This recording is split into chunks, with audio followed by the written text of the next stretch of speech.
passport.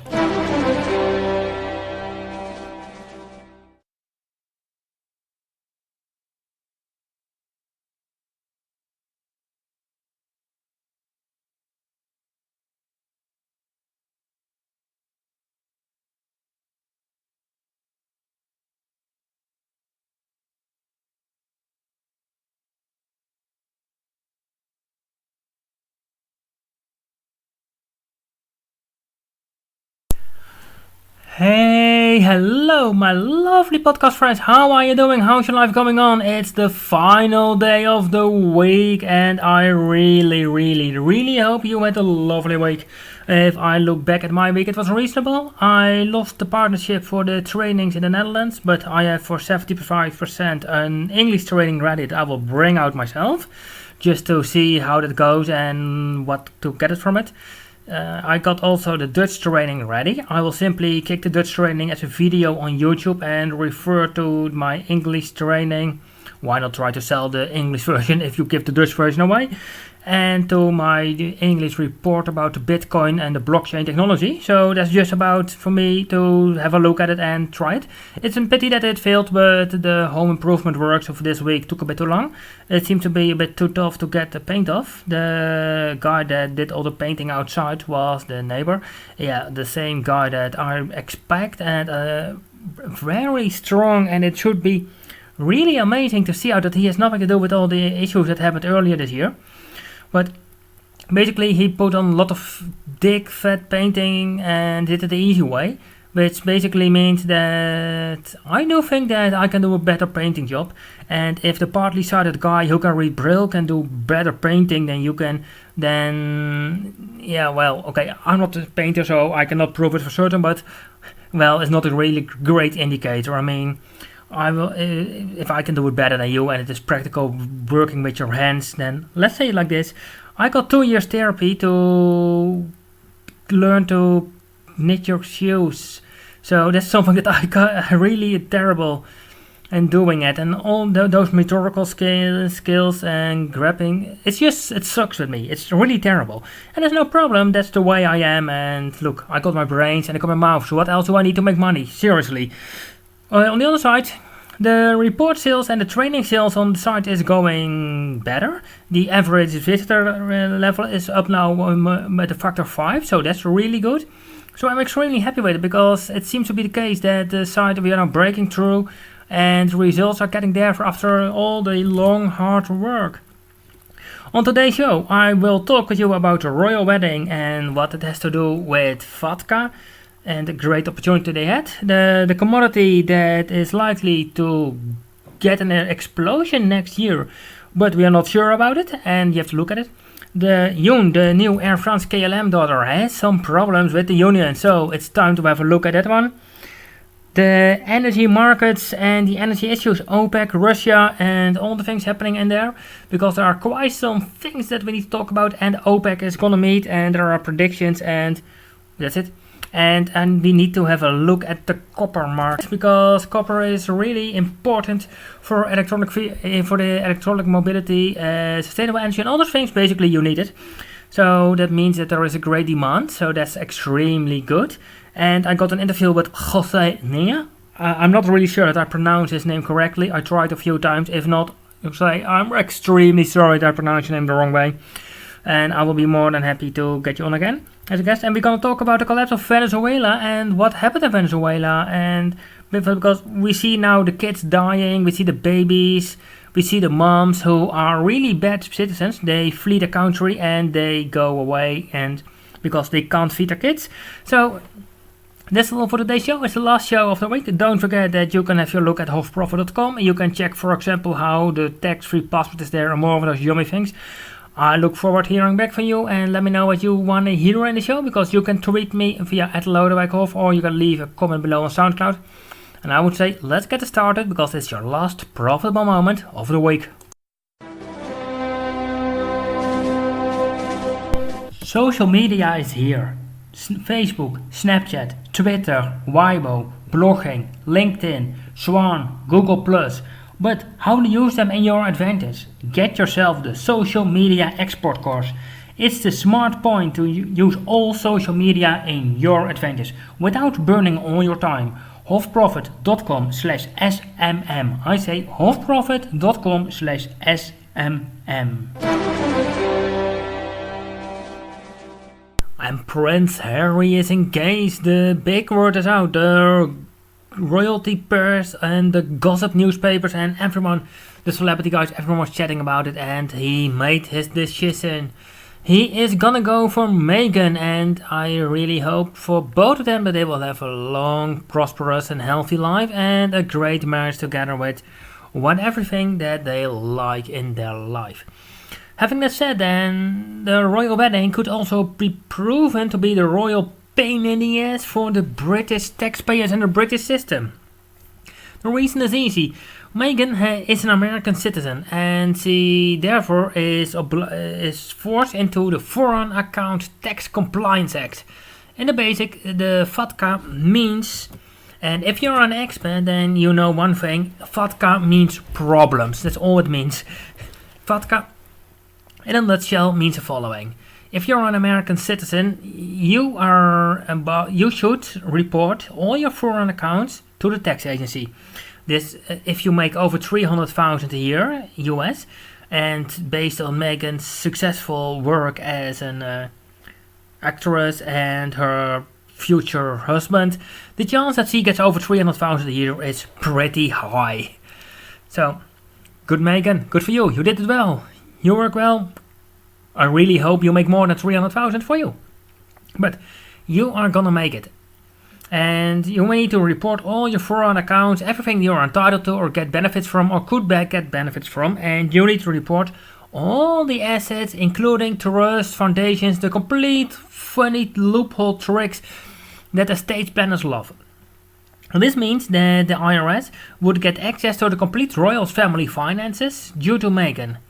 And if you would have the great idea to, well, let's give up our citizenship, well, that's something that the IRS drove already a lot of expats in. And so Obama came with a great idea: we impose an exit tax. If you leave, you have to pay a few years tax and submit the information because we don't want to lose your money. They say it's a patriotic thing to do, and yeah, let's face the fact, expats, hardworking, hard playing, hard money earners, they are really the people that you need to push away. I mean, it makes no sense, in my opinion at least. And Meghan could be one of the next persons to give up her American citizenship. And the interesting part is that the number of statesmen that imposed an exit tax is not that high. You had Joseph Stalin who did it, we had Barack Obama, we had Adolf Hitler, they all did it. And it is insane, because what you now will see is that the Trump administration is having a great chance, but some asshole, and yes, if you use violence, you're an asshole. If you're offended, good for you, you should be. But an offender, some asshole, did try to attack the senator who's trying to repeal FATCA. And it was Senator Rand Paul, a Republican from Kentucky. And you can say, no matter what you think about Rand Paul, I mean, yes, I agree, his father is better than he is, by far. And he was, in the last presidential run, he was playing too much the Republican candidate and the party and the boss's friends. No way that he can get it. So, but he is on a great point, and what he is saying makes sense. So just imagine, this is literally a story from a person I know in Eindhoven. She is on unemployment benefits. She is, because she is born in the United States, subject to the Foreign Account Tax Compliance Act. She is under FATCA. Her bank knew it, and she asked me, do you have a clue? Do you know what it means? Because no one knows. And oh yeah, I know exactly what FATCA means. And FATCA means only one thing: big troubles. Because most international banks don't want American passport holders due to this reason. And the reason that they don't want it is easy. If they want to do business in dollars, so they want to accept dollars, want to have dollar investments or whatever, but also for their customers, then they are forced to accept FATCA. Russia, Kazakhstan, China, India, Mongolia, Uzbekistan, Tajikistan, Japan, South Korea, Australia, New Zealand, Vanuatu, Tuvalu all have to change their laws just to obey with FATCA. Otherwise you would go on the world famous 303 list of the American government. It's just then you are in the list of Iran, North Korea, Syria. It's a lovely list. The list you don't want to be on. At least not if you want prosperity for your people. And what I really was hoping for was that the Trump tax reform would mean the end of FATCA. That Trump would kill FATCA. That Trump would say, hey, let's make it easy. You have to pay tax from now on the money you make in the United States. And if you make your money abroad and you spend it here, hey, that's great. Do so. Go earn your money abroad and go spend it here. That's the way we like it. So, but unfortunately, it's not passed in the tax reform. And yes, the United States needs tax reform. Basically, since I was born, they had no tax reform, and they need a tax reform. It's just time for it. But what they need to do is to repeal FATCA. Start reducing all the taxes, and not only one tax, just all the taxes. And you can say you have to go make big steps. I will be satisfied with by constitutional law imposed ongoing small reduction. So, like I said yesterday, from 33 to 32 by constitutional law every year, I will settle for it. I mean, it's not perfect, but I want to get there on the ultimate way and not on the beginning of the route. I don't want to be. I mean, we have got now Trump, and Trump is not that bad. I mean, we survived 8 years of Obama. We will survive 8 years of Trump. Trump will do great for America. That's by far something I'm certain about. But what we need to do is now just recognize the fact it's insane that the way FATCA works makes no sense. It drives expats to revoke their citizenship. It means that people with high talents, people who can make a lot of money all over the world, simply say, hey, Uncle Sam, yeah, I got my bank account in your country, I got your nickels, I got your dollars. Well, from now on, I don't want to be your citizen because I am basically being denied financial services due to FATCA.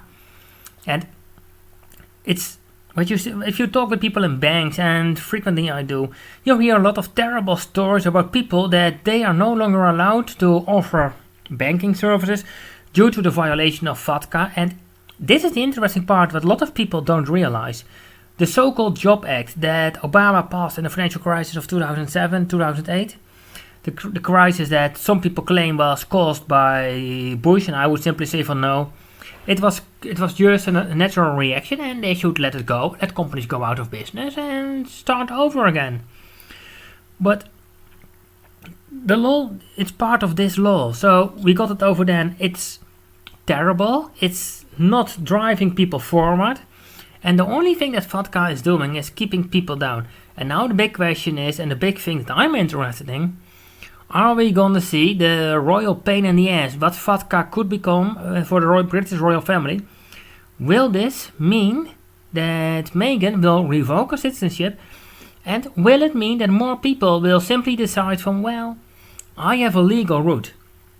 I can escape tax paying, I can escape contributing to the murder of people. I can take my own finances, my own chance, in my own hand. I can go for my own life.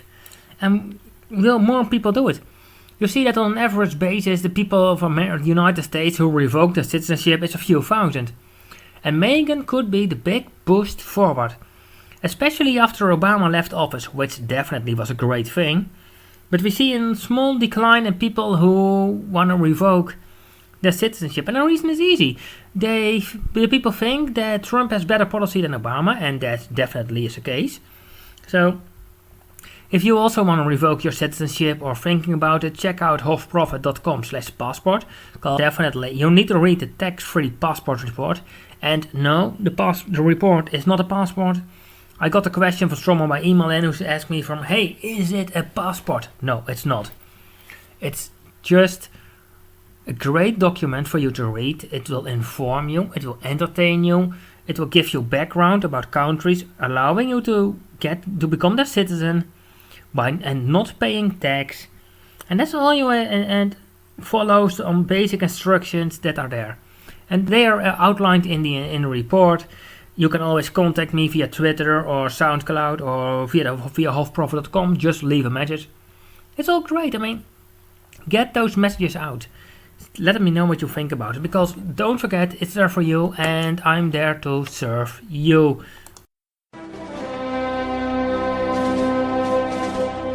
The Brexit is here. Article 50 is triggered. The talks are going on. Unprecedented change will happen. We know this, we know things for certain. The Brexit is a profit maker, at least if you are open for making some money. Get yourself the Profitable Brexit report. It explains how the Brexit could happen, the economic fundamentals. Finally, also a few great methods to make some money on the Brexit. So, are you a profit maker? Are you someone that's open-minded when it comes to making profits? Check hofprofit.com/Brexit. And we are approaching the end of the year. At the moment of our recording, it's not... Yes, it is. It's now midnight in the Netherlands at least. So we are now midnight scenario. So it's the 1st of December. We are in the last month of the year.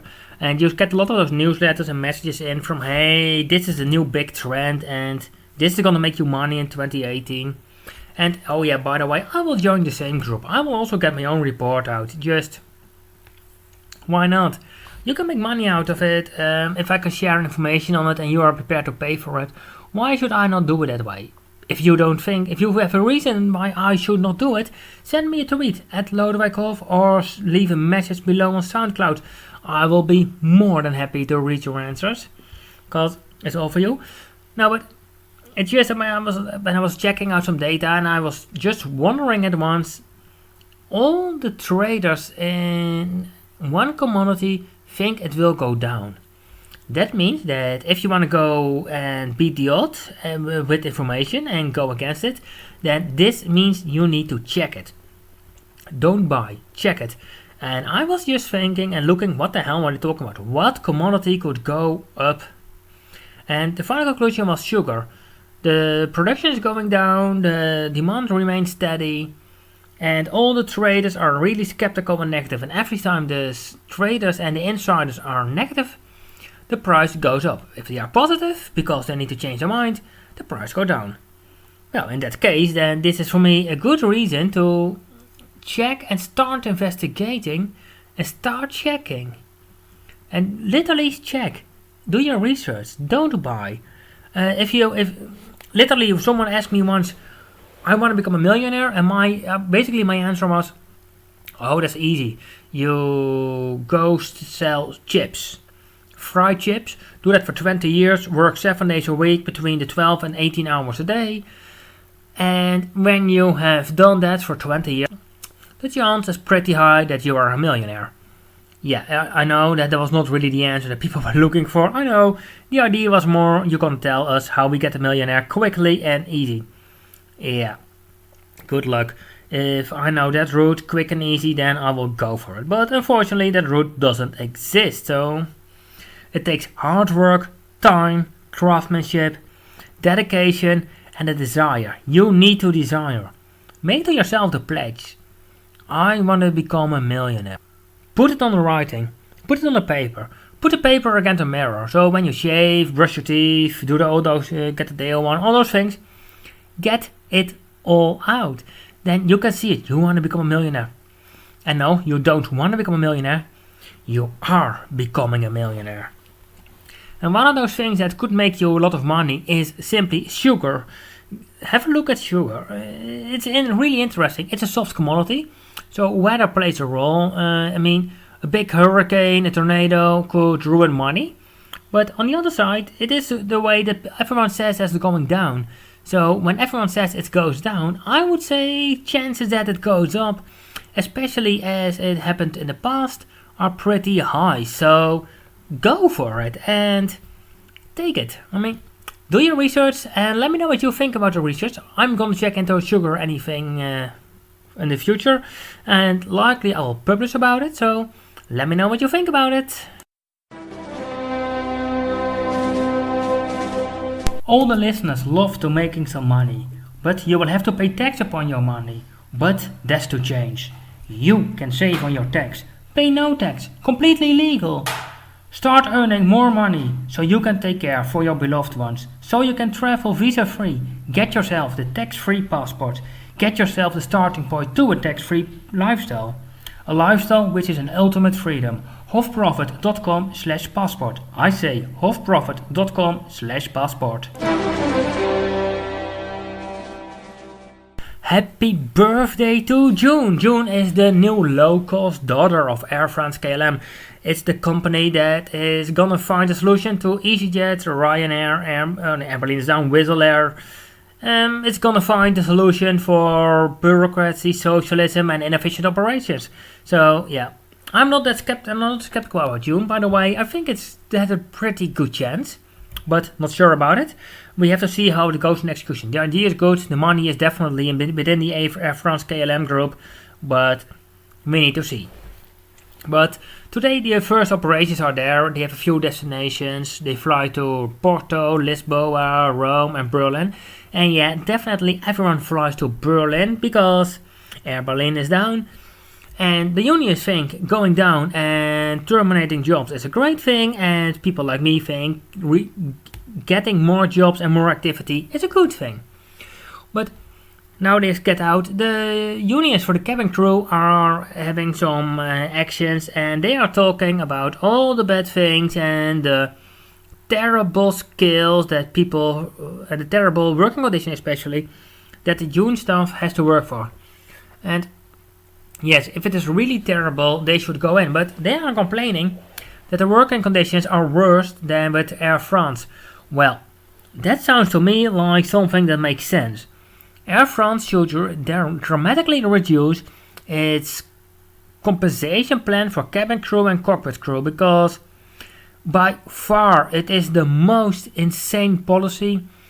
Yes, the staff is skilled, but the staff gets a bonus for speaking French. Hey, it's the aviation. The bloody system is on French, is not on French, it's on English.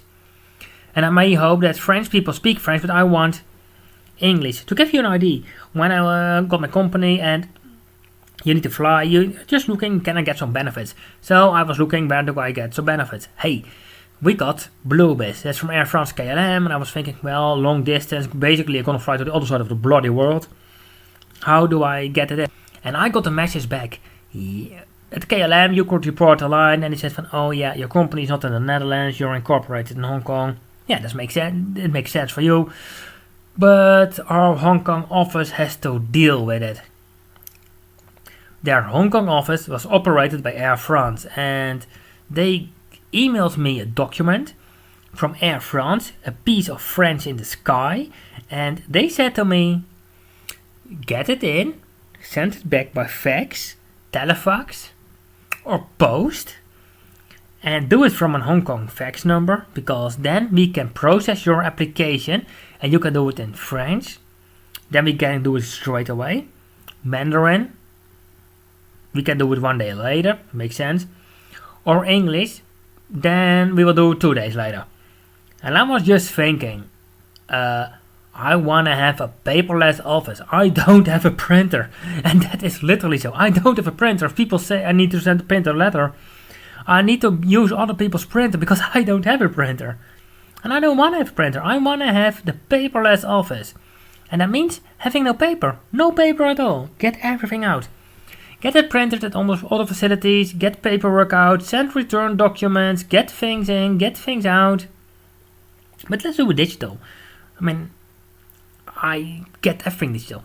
So it's just interesting to see. And it's definitely, I'm certain the unions are gonna try to keep June on the ground, and I do think that they're gonna try with June to make some bold moves. If Air France KLM is smart on June, then it's easy. Then they go opt in for some domestic routes within Germany. And Lufthansa at the moment already has 50% of the capacity that is on the market available. They filled it up, but there still means 700,000 seats available on the domestic market. Sounds to me the market you can grab. You're a new low-cost airliner. Well, having some bases in France, get also some domestic routes in Germany, build up some German base, start linking French with Germany.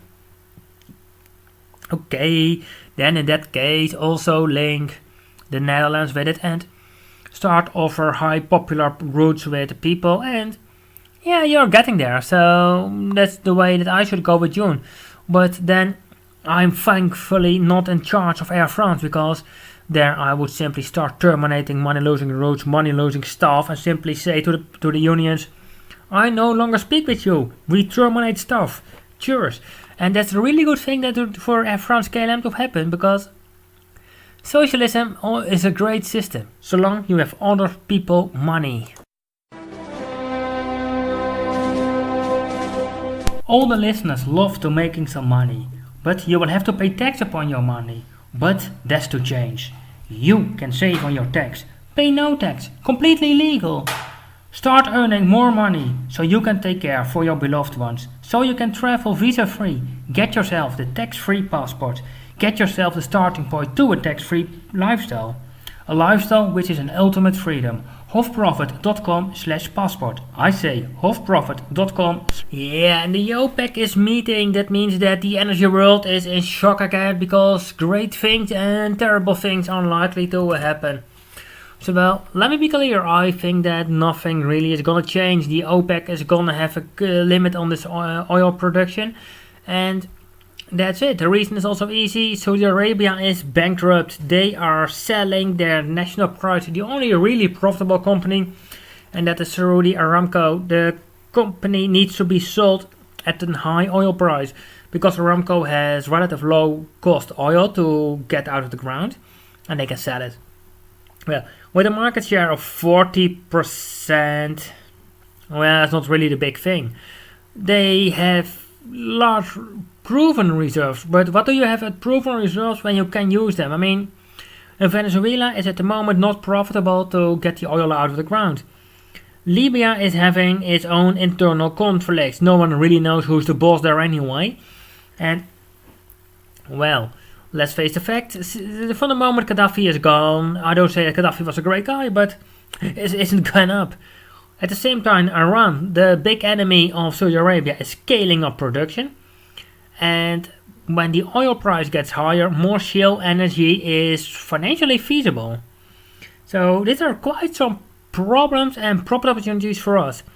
The problems are easy, especially for Saudi Arabia. They don't like Iran.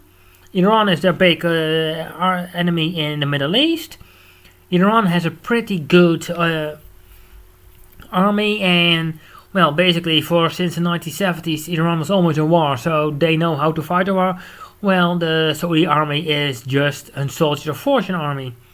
At the same time, the Saudi economy is basically non-existing. They are subsidizing everything, and they need oil revenue from it.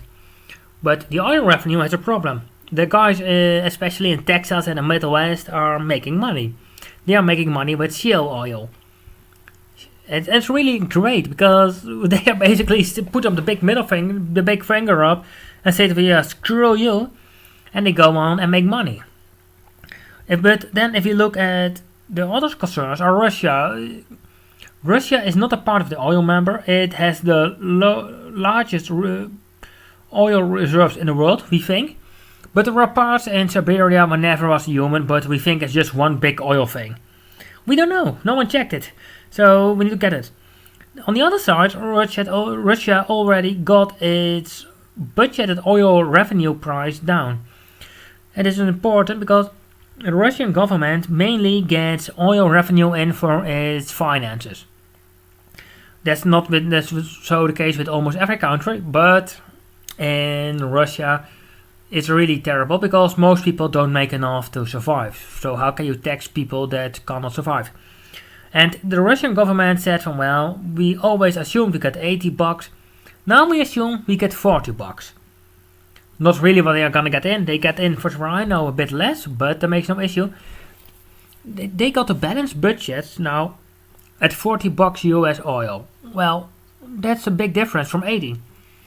So I'm pretty sure that means a lot of budget cuts and problems from that side. But hey, on the other side, They get it in, and they are selling more and more oil to China. Don't forget this. I mean, China is the biggest oil consumer.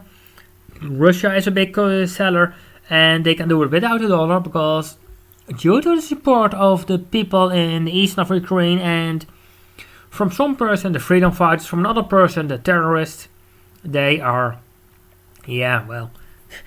basically kicked out of the international society. So it's not that important that they are kicked out. The really interesting part is how they bypass the sanctions, that they are no longer allowed to use the dollar. And now the interesting part is what will happen after 6 months, because then Aramco is public, so the Saudi government is no longer in really big intent to push for a high oil price. Getting the shale oil guys out of business by a low oil price has worked not really. It worked for tiny bits, and new innovations basically got the energy reduced, production cost down, so that got all the great away.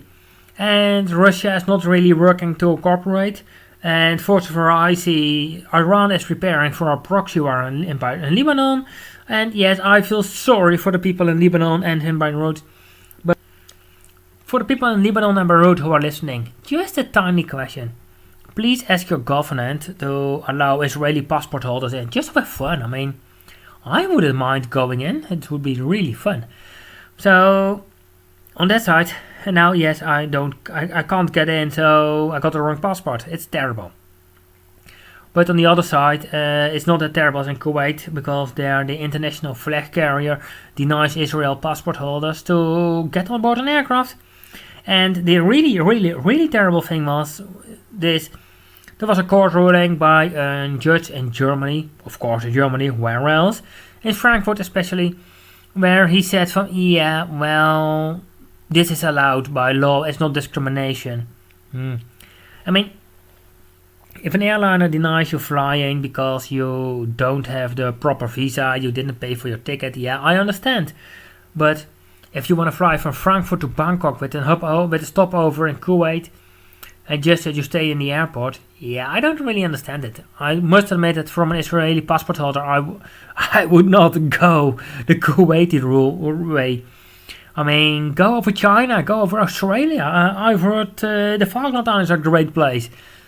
Just go over there, because, the Middle East is not really your place. I mean, legally, officially, I got an Israeli passport, and officially I am allowed in to access Iran.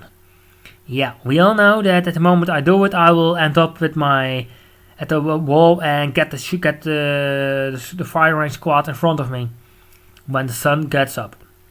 But look at the oil field. These are tensions that are playing within the the OPEC.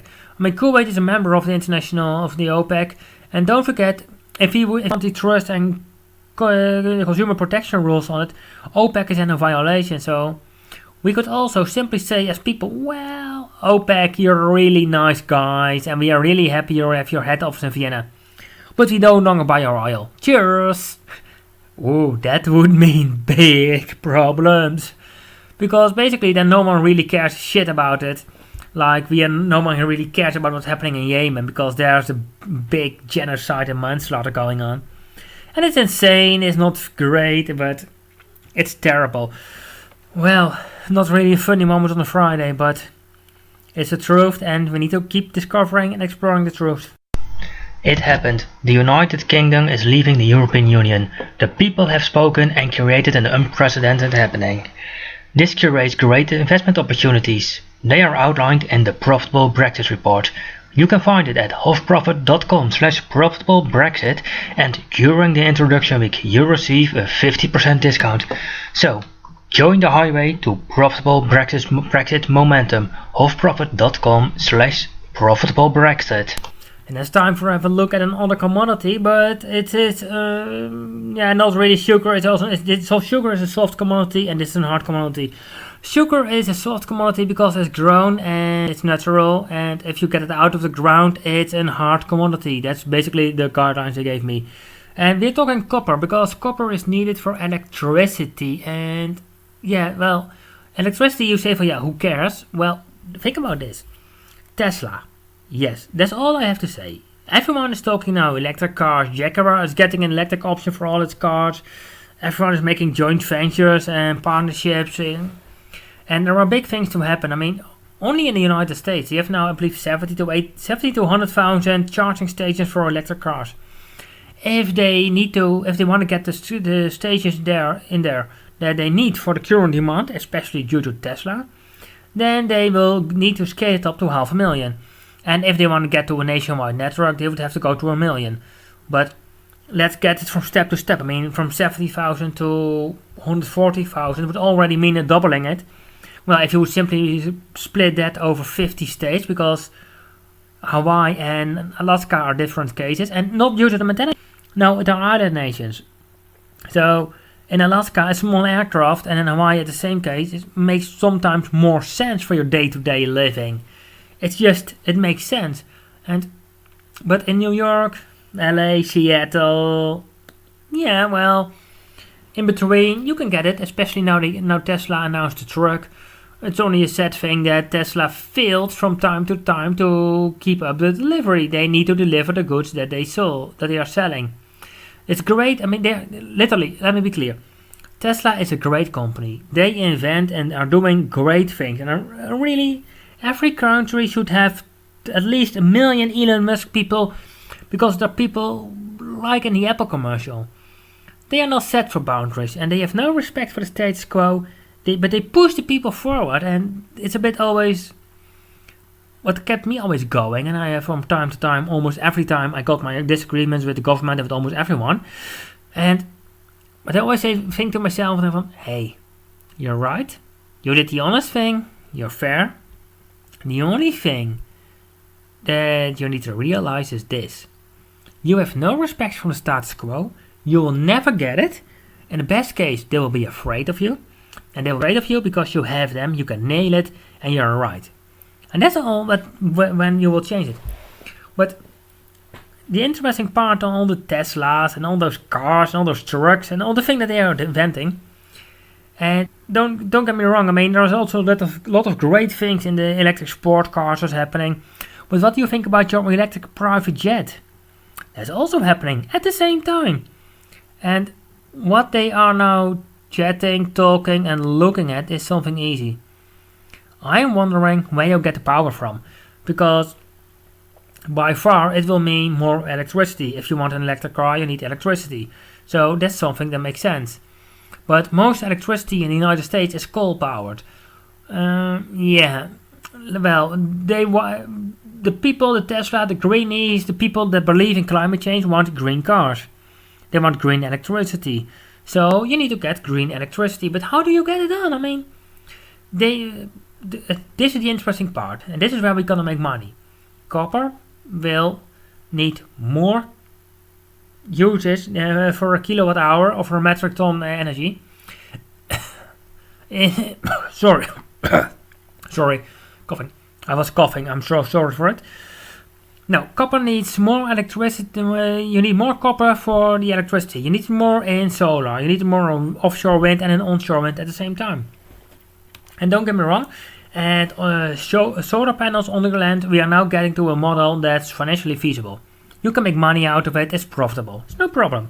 But now we need to have a big, good look. Where will the copper come from? Which mines are there?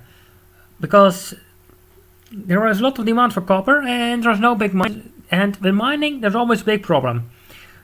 Where do you get it from? Because starting a mine is not like going to the supermarket and grab whatever you want and pay for it.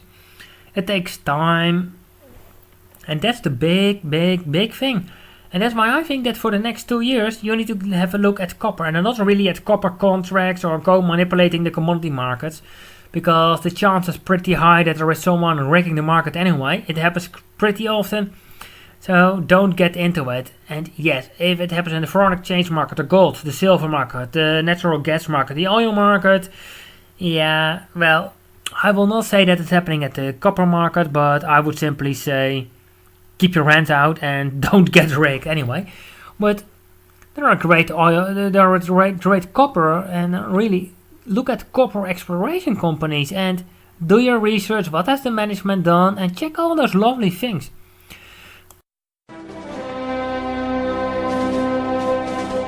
All the listeners love to making some money, but you will have to pay tax upon your money.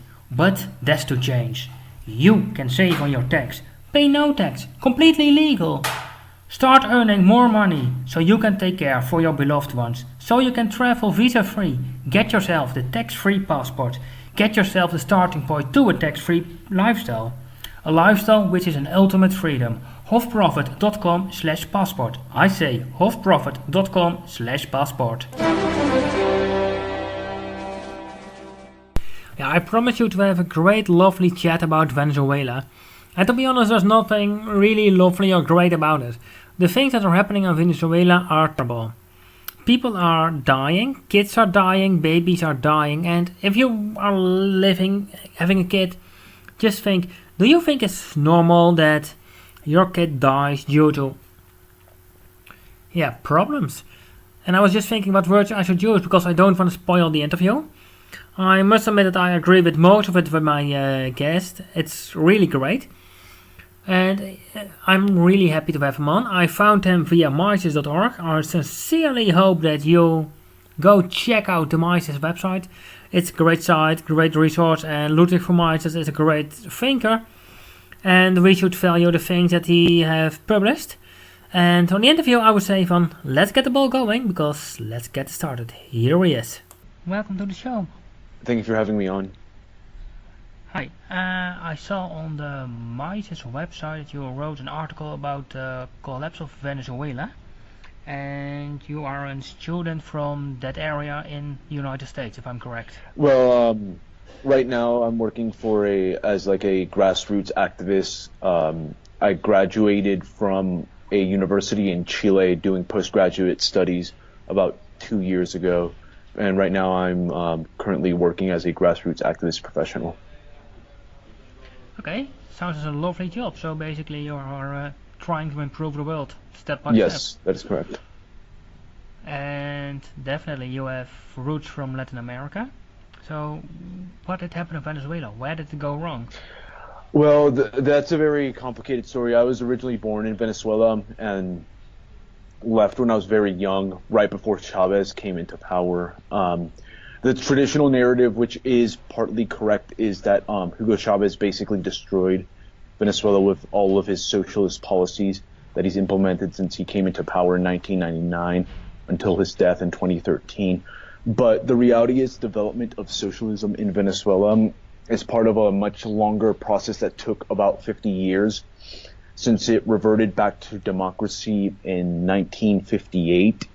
It had been governed by social democratic parties of different degrees of socialism, and for those 40 years before Chavez came into power, they gradually increased the size and scope of the government's power in economic and social affairs to the point where Venezuela was one of the richest countries in the world in the 50s. But then by the 90s, it became very stagnant, and it created a lot of fiscal problems due to the large degrees of government intervention and spending that the country nearly went bankrupt, and people became distrustful of the two-party system at that time in Venezuela. And that allowed demagogues like Hugo Chavez to come into power and exploit the situation and eventually perpetuate himself in power until his death.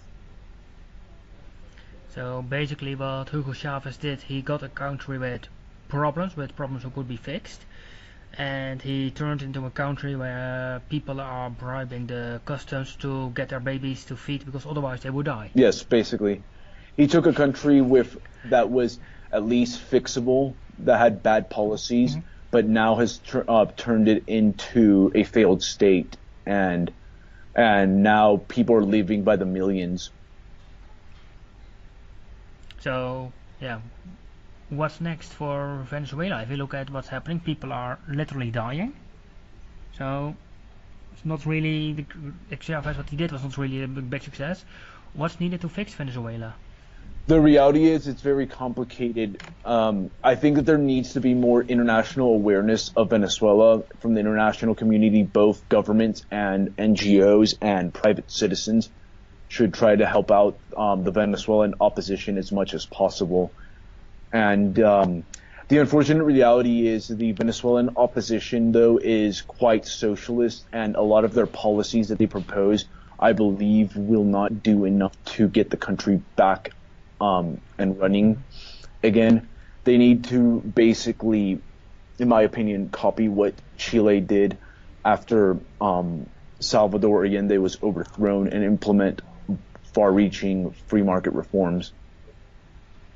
And can you give us, our listeners, some examples of the reforms that Chile did and why it worked in Chile? Yes, they whenever Allende was deposed, Chile was facing considerable hyperinflation. It was burdened by heavy price controls and currency controls, as well as excessive degrees of government spending.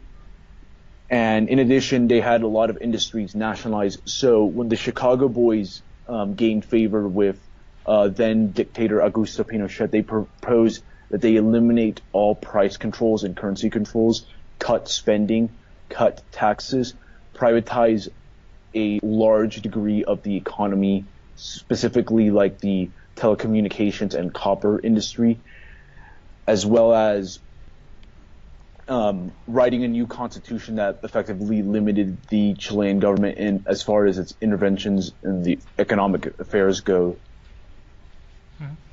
Okay, and for our listeners, it's always handy to know that Chile is one of the biggest copper producers in the world. So it is, for a country with, I believe, 4 or 5 million people, really important for the government budget. But back to the Chile thing. Why did so that they did this, and they slowly got out of the crisis and they got rid of the hyperinflation? Yes, and actually, not only did they beat the crisis, but Chile, they've maintained more or less the model, despite the fact that after Pinochet left office, Chile has been governed by leftist governments. Despite that, they've still maintained most of the market model, and because of that, Chile is the most prosperous Latin American country and has experienced a degree of growth that's unprecedented in that region over the past 30 years. And okay, so that's basically just because of the free market and people with common sense could operate their company and there was no bureaucrat wasting money on something that's not working.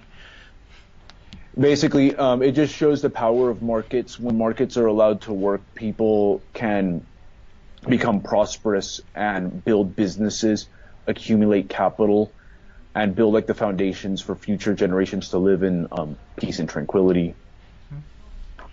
It sounds like a lovely situation, but if you go back to the collapse, because Venezuela, Suriname, it's one big mess over in the Latin America at the moment. If we look at why are the people in Latin America, not only Venezuela, but a lot of countries, go for a leftist government that basically get them to see their baby die? Well, this goes back to the foundations and the independence movements of these countries. The Latin American wars of independence were not really based on classical liberal ideas, say the American Revolution. So, the colonial incidents characterized their countries before independence, but they actually sometimes reinforced them. And this were demagogues and others known as caudillos would select their power, eventually become fixtures in Latin American politics, where people tend to be attracted to demagoguery opposed to rational policy making that's based on the rule of law, limited governments, and free markets. Okay, so it is really sad to see what's happening. Especially here in the formerly a colony called Suriname, and now biggest bank is busted and bankrupt because the government could not repay its loan. So this crisis is there already. If you look at Venezuela and policies, what are the 3 worst pieces of policy they executed and why? I would say the price controls and exchange controls along the expropriations that he did the private sector. The price controls basically are the reason why Social Security these days, whenever you have to set price very low, you also increase the demand. But this very artificially low price, suppliers will not in turn supply a lot, because it creates a shortage. You see this with like the shortages and everything. With the currency controls, and situation where the economy not function because of that there are not enough dollars in the economy. Some corporations have to shut, and most of these corporations deal with dollars since it's like the de facto currency of the world. And you see corporations like Ford shut down plant, and big industrial centers like Valencia, Venezuela. And with regards to expropriations, it's a complete violation of property rights. Businesses get like they're pretty seized by government without any due process or any competition. Thus, it creates a large degree of economic and business. So the people in the site visit are basically the first three things to get fixed. Good for you today. Okay, that's great.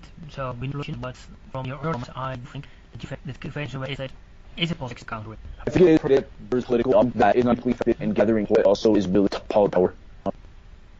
And so pushing there are the movements. There are some libertarian movements that have formed, and there is one opposition figure out and they've got a lot of people become but the opposition figures that tend to lean socialist as well.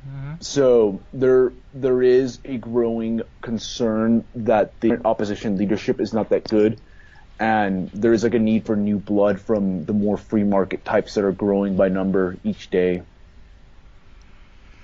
So there are good things happening at least. It's just said that so many people have to die and flee their country for it first. Yes, unfortunately I had to take that, but I do think with the new Trump environment, because he has been vocal about the restoration of like democracy and like respect of human rights in Venezuela, that there might be like a change in international political opinion and across the globe in general that will eventually like pressure Venezuela to change its ways. So, and what is, for most of my listeners are in Europe and Asia, what is Trump exactly saying? Because you are living in the United States at the moment, so what is he exactly saying, and why? What's he pushing for it?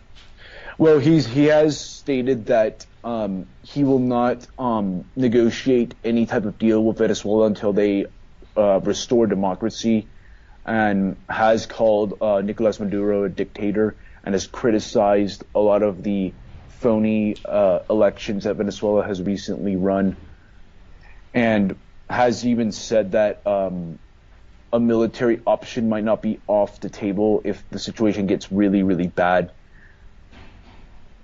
Okay, and what do you think about what Trump said on Venezuela? I generally agree with the statements that he made regarding Venezuela. It is a dictatorship. There's no question about it. I don't think there needs to now, because of the fact that I don't see it as a threat to the United States. And like, it's a country that can barely feed its army to begin with, so they're not much of a threat. And I do believe they can be taken out domestically if the right amount of pressure internationally and domestically from the opposition is channeled. I believe that they can topple Maduro's government sooner or later. That will be a great thing for the people living in Venezuela. I mean, in the Netherlands we had a documentary about Venezuela, and they were talking about that you had to bribe the people in the supermarket to get basic food like beans, corn, those things. It's insane, in my opinion. Yes, it is, and unfortunately there isn't much international coverage on the issue as much as there should be, because a lot of the media does have a left-leaning bias, so they will try to cover up as much as possible what's happening in Venezuela, or give an opinion saying that it's just a corruption and bad government, when it's really socialist policies that caused this whole mess. Okay, and do you know in the world any example where socialism and a socialistic government worked? I'd say there really aren't many, and many of the governments that people think are socialist, like the Scandinavian welfare states, are actually more market-oriented and tend to have much larger market features. They might have some socialist policies, but their prosperity was heavily built by capitalism. But when you look at the history of like socialism and communism, countries like Vietnam, China under Mao Zedong, the Soviet Union, Cuba, North Korea, just to name a few, they all collapse. Yeah, it's interesting to see what happened, but I was thought just to give it a go, and maybe you know anyone, especially from Latin America, but it's a system that fails, and that's good for the people. Only sad that people have to die for it. What would, if you need to fix Venezuela, how would you fix it? I would start with changing the constitution and having a much more solid constitutional framework that stresses limited government, free markets, and the rule of law. And then we can start by repealing all the price control laws, implementing a sound currency, and having like a free competition of money, essentially, and respecting property rights. So basically you would undo everything that the Chavez-Maduro government did and get more, in my opinion, common sense and normal things in. Yep, that is correct. And also undo a lot of the stuff that was done before Chavez, because a lot of people forget that Venezuela's petroleum industry was actually nationalized in the 1970s, and they created a huge power grab for the state to use to exploit, to bribe people with petroleum rents and make them dependent on the state. That's actually another reform I would say is the complete privatization of the petroleum industry and basically any industry that's been expropriated by the state. Okay, and in the 1970s when the government took the petroleum industry, did they ever privatize it again? Was there someone at a certain moment that they say, we give it back to the market, what we stole? They didn't privatize, but they did compensate a good deal of American companies and several British companies when they decided to nationalize the industry.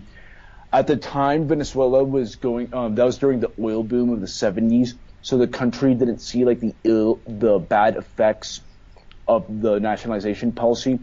But it wasn't until the 80s and 90s that chickens came home to roost, as the government used a lot of this petroleum money to spend on lavish welfare programs that only encouraged dependency and just turned into complete waste. And eventually, like, the deficit problem became such a huge issue then that they had to try to implement a bunch of IMF reforms in the early 1990s that were not fully implemented.